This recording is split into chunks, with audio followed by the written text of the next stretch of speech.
Campanha humanitária do dia 26 de junho de 2003, tá? Hoje, feriado, descanso, sábado, aqui desde as 8h30 da manhã. Nada de atendimento, para variar vai ser aquela água, né? Como eu sempre falo, um dia a gente fica de molho, outro dia cozinha. Olha como é que tá a chuva. Hoje deve estar bem tranquilo, tomara que não alague, que já está enchendo um pouquinho, né? Mas acho que não vai encher não, tá?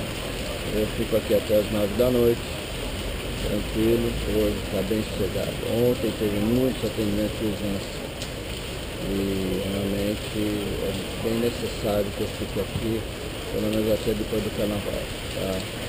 Vamos ver se eu consigo mais alguém para ficar e depois desse período eu devo viajar.